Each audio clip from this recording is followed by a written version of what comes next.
Thank you for joining. This is Chris Ehmke with the Diesel Performance Podcast, and we have one of many awesome UCC competitive interviews coming live. Today we have a familiar guest of the show, Josh McCormack. Josh, how you doing? I'm doing all right, man. How about yourself? You know, getting into the swing of things, things at the shop are busy, and, travel season is amongst us, right? So we'll get into some of that here in a second, but UCC's coming up, which is kind of the Super Bowl for the diesel stuff, right? Yeah, I think Colt Carter's got a nice countdown going. I keep telling him not to remind me, but I think we're down to 10 days. So Justin, our producer, he actually emailed Colt the other day, and he was CCing me in on the email, and he had the countdown in his email when he was sending it to us. Yeah, dedicated for sure. He is dedicated, and great guy, great truck, great competitor. So I'm excited to talk to him, but for now I have the opportunity to chat with you. So I think I have some stats, right? So I have a bunch of stats here that we're going to go over, but for our listeners who might not necessarily follow UCC or live under a rock and don't know you for being the superstar YouTube celebrity that you are, why don't you give a little background on your start of diesel and how you got to this point? Well, I grew up in Illinois, not too far away from where you guys are at. Oh, yeah. And then there was a lot of tractor pulling, truck pulling, stuff like that. Then I got stationed out in California, and there was no sled pulling, but there was a lot of drag racing. So I started drag racing with a lot of the SoCal diesel guys. And just over the years, kind of didn't know when to stop setting money on fire. And now I have I call it a pro street truck. It barely makes the pro street weight. So, but there's so much carbon fiber on it now. I pretty much call it just my pro mod tank in my little 2-car garage at my house. Oh, I will say I'm a super fan in some areas because I do watch a lot of your YouTube videos. And I followed the truck build. I've been following you on and off for years. So give the listeners a little background who, again, don't watch the YouTube. What's the truck? What's the setup? What are you bringing this year for UCC 2025? Yeah, so it started life as an '07 Ram, and I got it at a dealership before it was going to the auction house. It was all rusted out. Transmission was leaking. Motor kind of ran okay, and we just kept modifying it from there, right? I started my YouTube channel with that truck. It was silver. We did a bunch of different turbo testing and basically the stock 5.9. We decided to put some rods in it, figured out it had a south of the border hone job on it. And so we tried to fix it the best we could in frame. Did that, blew the head gasket with compounds. So then naturally we just fire ringed it, put it back together. And truck made about 1,400 horsepower, drove it cross country. Then we cracked the block. It was actually a terrible night because it was date night with my wife, and I did a 3-4 lock shift. Ooh. And cracked the block, so my wife and I had to walk a little bit on date night, but that's fine. Did she strangle you? No, she's all right. And then I was working for Power Driven at the time, and then we decided to take that truck to KOS. So we built a 6.4 sleeved engine. And we ended up winning KOS 2021 with that truck. Then after that, I decided that I wanted to try start my own business. So David Petrick and I started WOT Motorsports in Abingdon, Virginia. And we did that, or I did that for 2 years. Through the course of that, we did a lot of sled pulling with the truck, pretty much run what you brung or like a hot street class. And it did really well. We just had to keep up on the maintenance on the factory driveline stuff. Then we got to KOS 2022. We won it that year. And then in 2023, I decided that I wanted to do UCC in my own truck. So the joke was I went to UCC 3 times. I had a different truck each time. So the first year in 21, I had my '05 quad cab, which that turned out, it was like one of those trucks you just wanted to start over. Yeah. 2022, Lenny Reed let me have the DDP rolling chassis, and we did UCC. And then in 2023, we got my quad cab ready to go. At this point, it was still a street truck. It weighed 6,880 pounds. And we came in second place to Tony Burkhart's Dirty Hooker Diesel Duramax. And then in the end of 2023, beginning of 24, my family just needed me more than anything else. So I had the opportunity to basically semi-retire, so to speak. So I moved back to California. My wife and I bought a house, and now I take care of my kids pretty much full time. I do YouTube on the side. And after watching UCC 2024 through the TV screen, kind of got me itching again. And I took about a year off with the truck. And then I decided, you know what? Like, you only live once, right? I'm getting older. Late nights are getting harder. So I figured I'd try it one more time. So this year we're bringing the same truck. It weighs right at about 5,000 pounds, give or take. We've cut pretty much everything out of the inside of it. It has a 6.4 deck plate that you can watch me build on my YouTube channel. It's got an 85 millimeter ball bearing S450 from Force Inductions and a 125 millimeter GTR 70 from them. It's got Dynamite 400% over injectors, 2 extra G 14 mil race pumps, diamond pistons, Wagler rods, stock crank, stock block, and then Wagler did the deck plating. And then just recently we made the switch from our factory 849 ECM to a Bosch MS25 standalone ECM. Oh, wow.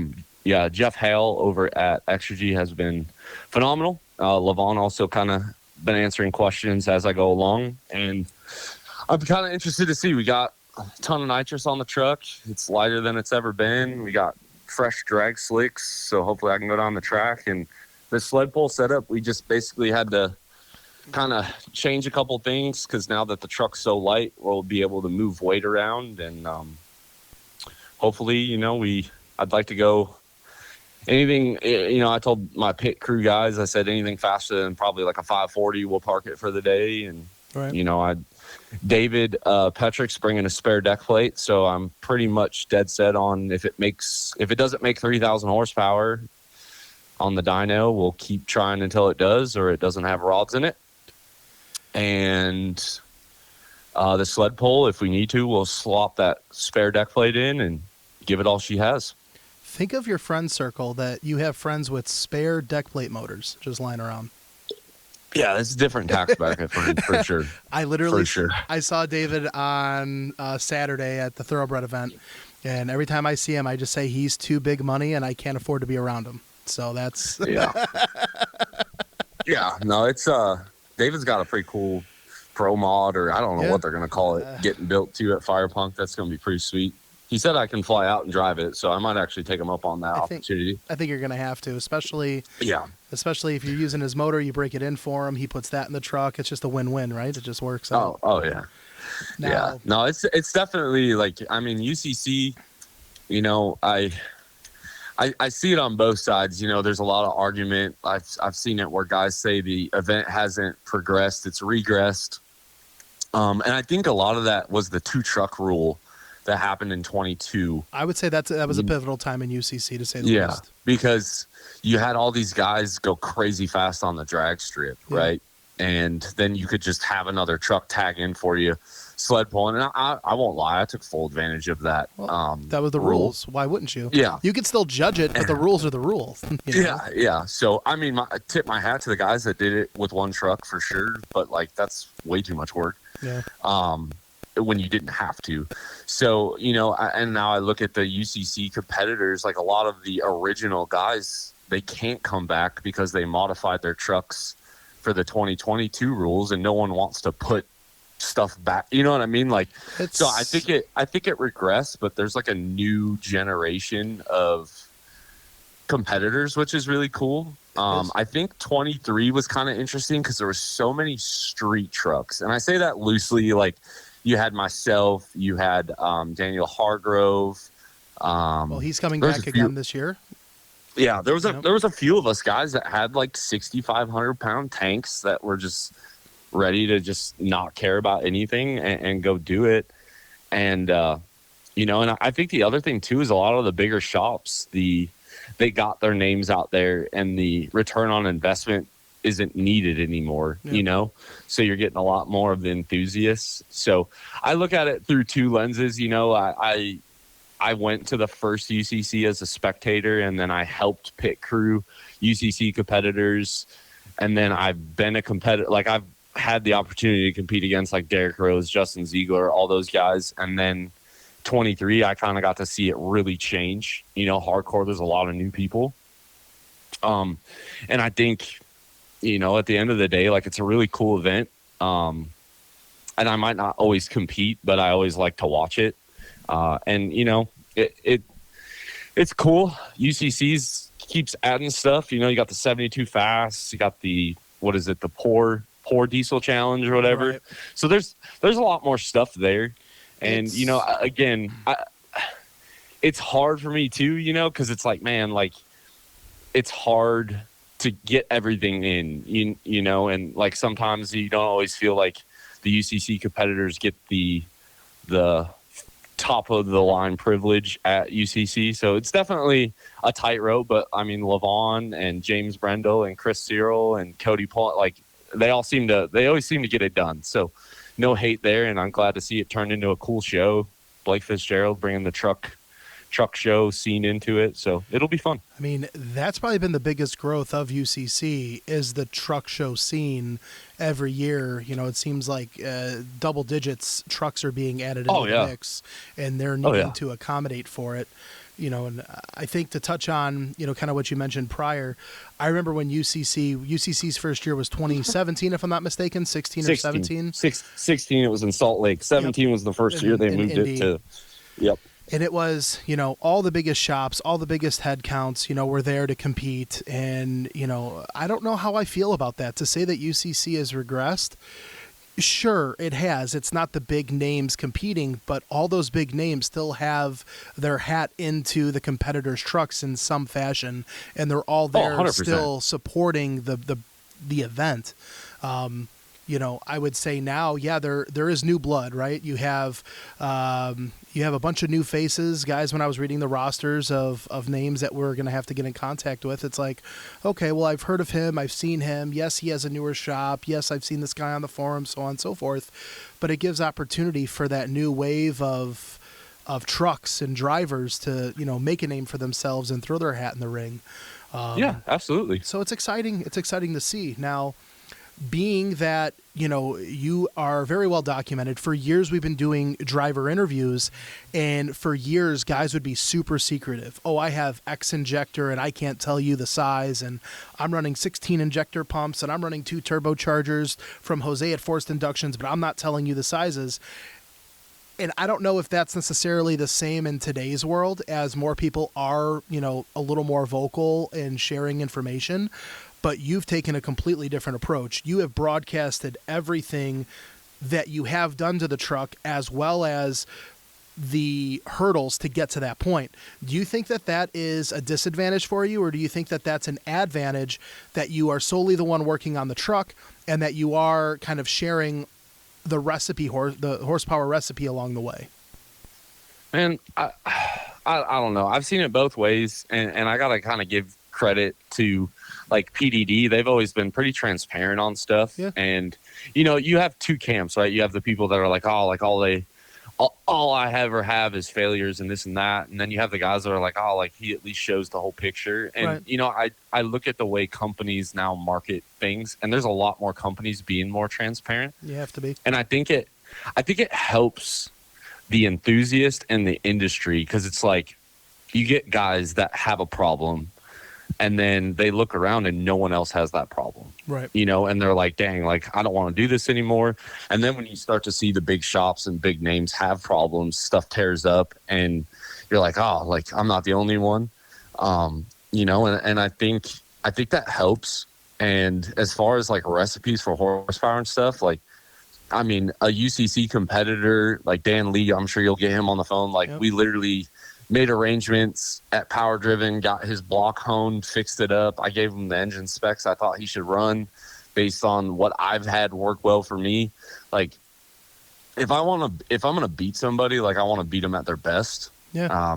You know, and I don't, like, I mean, I could think of a lot of instances where we just loan out parts, stuff like that, just to keep people going, because it's no fun. You know, UCC wouldn't be fun if there was 3 trucks. No. You know what I mean? It makes it fun that there's 10, 11, 15. I don't even know how many trucks are going to show up this year, but it's a lot more fun that way, you know? And to me, like, I don't know, like, I don't give away secrets that other people have entrusted me with that said not to say anything. But if it's something I figured out, like, I don't really care. No. I really don't. I feel like it's a lot more, like you mentioned, the enthusiast, the DIYer. Like, I feel like now more than ever, there's more of those guys coming to the big stage to compete. It's kind of reminiscent of like Diesel Power Challenge in the last few years. I mean, granted, it's a different style of event, but, you know, just guys with their heart on their sleeve. They have the backing of some shops to help guide them and help, right? And help educate and kind of help drive in the appropriate direction. So, you know, it's cool to see the evolution. Yeah, and I think, you know, like, for me, like, the built not bought not built, like, everyone has their own opinion on it. And I mean, there's truth to both of those. You know, if people didn't buy stuff, there wouldn't be performance shops pushing the industry. And if people didn't build stuff, there wouldn't be shops that could sell parts to them and of course fix the screw ups. But, you know, for me, my biggest problem is I'm definitely a control freak. And in a lot of ways, that cost me a lot of money in the beginning because I had to figure it out. But I started looking at the stuff I was tearing up, and I was just like, man, like, I need to understand how this works, and I need to understand how to build it, because if it's 2:00 in the morning, nobody's going to answer the phone. So that's how I learned how to build transmissions. Like, I just got tired of asking Meyer or Dustin or Will for help. I was like, man, I just need to figure this out myself. And engines was the same way. I was like, man, like, every time I tear one of these up, I got to wait on this and this and this. Like, I want to go race tomorrow. Right. And, you know, and you build those relationships along the way. Like, PDD, I could literally call Meyer tonight and be like, hey, I'm bringing a block up. Can we machine it? And they would probably do it for me. But what people don't understand is the years and years of building that relationship, you know, and helping them sell their products. Wagler's another. I mean, Jeremy Wagler has always gone above and beyond for me. But, you know, when he wanted to test the Street Fighters and stuff, I just kept turning up the power, right. You know, and it's all a balancing act. You know, like, I always pride myself. I have competitor companies that sponsor my truck. Right. And we're able to all get along. You know, like, I have Industrial Injections race cylinder head. I love them. The cylinder heads are great. I have Extra G CP3s, and now I have an Extra G standalone, and then I have Dynamite injectors. Like, everyone can get along, you know, and it's all about just, I think the thing with me is, you can love me or hate me, I don't care, but you can never say I'm going to give up. No. And I think that's what's always stood out I think, for me. I think too, like, I don't want to say that life is transactional, but a lot of life experiences are transactional. And, like, the point in your life where you are as a husband, as a father, as a competitor, as a diesel enthusiast, as a YouTuber, like, you have a lot of these shops supporting you, but you've also been able to show goodwill. Like, hey, I'm going to do this. I'm going to run it through its course. I'm going to be realistic with this. I've learned these things. I can share this information in return. And that's, to me, like, the recipe for a solid team or a solid, you know, collective effort, you know, as you go into an event like this. Yeah. And I mean, for me, like, I just want to surround myself with companies that don't mind me sharing good and bad, you know, because stuff tears up, you know what I mean? And it does. And I don't want to, like, have to lie for any company. No. You know what I mean? Like, I'm not about that. I don't want to cover stuff up. Mm-mm. And, you know, I really appreciate that in the companies that help me. And I mean, to anyone listening, like, it takes a long time to build those relationships, but you just got to start moving your feet to get them. You know, it's like some of the sponsors I've had forever. Yeah. You know, and some of them come and go. And, you know, I think about all the ones and just representing them well. You know, when you say you're going to go to UCC, like, I did my part. Like, I drag race tested it. We dyno tested it. We learned enough on the computer where we can, get by. And I'm sure Jeff's will be there at UCC to help us along. And now I'm literally working on my race trailer a week before the event. Like, that's a great place to be. Yeah. And, for UCC testing, like I want to hit the dyno. I want to hit the drag strip, and then sled pulling. It's kind of one of those things. Like, I have so much seat time in it.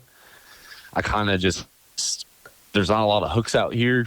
Right. So I just kind of rolled the dice on it, but so far that hasn't really let me down yet. Yeah. Knock on wood. That's always one of those things where it's like, okay, well, what's your horsepower goal, right? The elusive, you kind of hit it. Okay, we want to get to 3,000.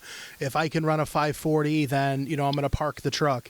But to tell somebody, well, what do you want to do at a sled pull? Well, I don't know what the track's going to be like. I don't know what the other trucks are going to be pulling.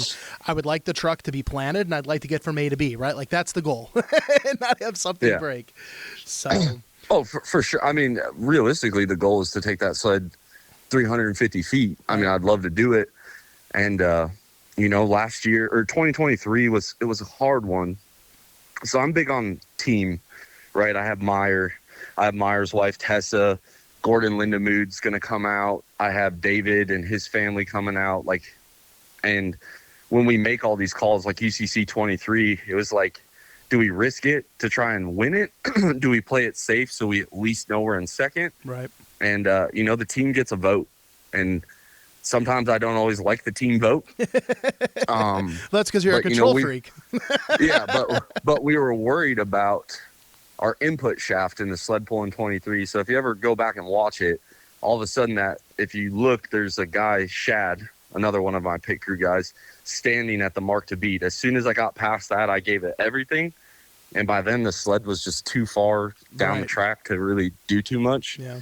But this year, we upgraded a bunch of trans parts and stuff. So I'm going to give it hell.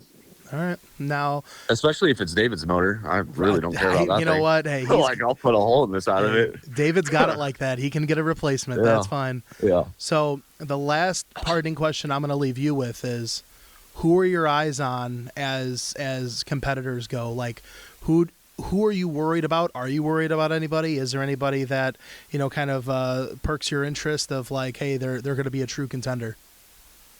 It's like look at last year, it was a battle for Chris and Kenny. Yeah. And you look at it and like Chris, I don't know what happened, so I won't speak to it, but all of a sudden the sled pull just fell on its face. Like, you get people that creep up that may have been fourth or fifth going into one event or two events, and then all of a sudden you have one bad event. So it's hard to say. I mean, I'm definitely interested in Cody Hawk's LB7. I am too. I really am. I get a kick out of the Duramaxes. Like, they're definitely probably my second engine platform that I like. So then Ford's the bottom of the barrel because there's only three there, guy. to work on. Yeah. And I'm pitting with Cody this year, so it'll be cool to do that. Hell yeah. Yeah. It's way cheaper to just rent a tent and split it in half than it is to do it by yourself. But I mean, I know Chris is going to come out swinging. That's the worst part about UCC, right? You have a bad event, you got to wait 364 days, 365 days to get redemption. You do. And I feel like he's kind of, he's had like the chip on the shoulder in a sense of like that redemption and, the reinventing himself. And, I hate to, say anything like this, but I feel like some of his accomplishments haven't really been acknowledged. Appreciated. Chris is a great guy. He's got a badass truck, and he puts his team and his camp. They put a lot of blood, sweat, and tears, and a lot of pride in what they do. And I wouldn't take that away from any other guys, but I feel like he gets overlooked from time to time.